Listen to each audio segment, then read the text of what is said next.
সরাসরি যোগাযোগ স্থাপনে 2022 সালে চালু হয় পদ্মা সেতু। প্রকল্পের অর্থায়ন থেকে বিশ্বব্যাংক সরে গেলে 6.15 কিলোমিটার দীর্ঘ এই সেতু নির্মাণে 2016 সালের মার্চ থেকে মোবাইল সেবায় 1% সারচার্জ আরোপ করে সরকার।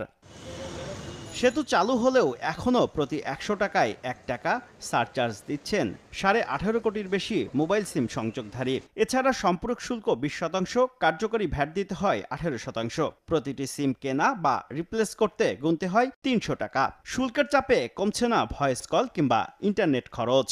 আগে 120 টাকার প্যাকেজ নিতাম, এখন আমার 230 টাকার প্যাকেজ নিতে হয়। ডাটা কিনে চালানোর মতো সামর্থ্য বর্তমানে নাই। কল রেটটা একটু কমায় ফেলে, ইন্টারনেটের দামটাও কমাইলে ভালো হয় আমাদের। মোবাইল অপারেটর সূত্র বলছে, গত 10 বছরে সরকারকে প্রায় 1,80,000 কোটি টাকা রাজস্ব দিয়েছে তারা, যেখানে সারচার্জে প্রায় 2,800 কোটি টাকা। একটা ব্রিজের জন্য করেছিল এবং অনেক আগে শেষ হয়ে গিয়েছে, তাও এখনও চলছে। সিম ট্যাক্স যেটা আছে এটা একটু যদি কমানো যায় কিনা, এবং these are the things we have requested. Government বলছে যে আমরা এটা দেখতে পারি। এছাড়া চলতি বছরে 16,851 কোটি টাকা মূল্যের তরঙ্গ নবায়ন করতে হবে বেসরকারি 3 অপারেটরকে, যেখানে 7.5% হারে ভ্যাট দিতে হবে 1,284 কোটি টাকা। এ অবস্থায় করের বোঝা কমানোর দাবি তাদেরও।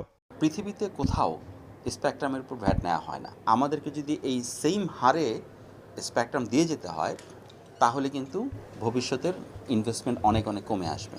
ব্রডব্যান্ড সেবায় 5% হারে ভ্যাট দিচ্ছেন প্রায় 1.5 কোটি গ্রাহক। এই ভ্যাটের সঙ্গে রাউটার ও নেটওয়ার্কিং পণ্য আমদানিতে কর হার শূন্যে নামানোর দাবি ব্রডব্যান্ড সেবাদাতাদের। সরকারের প্রতি অনুরোধ থাকবে যে প্রান্তিক পর্যায়ে গ্রাহক এখন যেটা 5% ভ্যাট দিচ্ছে, এটা 0%-এ নিয়ে আসা সম্ভব হয় কিনা।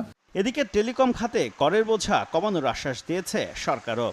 আমাদের কনজিউমারের কাছ থেকে 38% ট্যাক্স নিচ্ছি, আবার অনেক কোম্পানির কাছ থেকে আমরা 2% নিচ্ছি, 4% নিচ্ছি। That is not right. বর্তমানে দেশে মোবাইল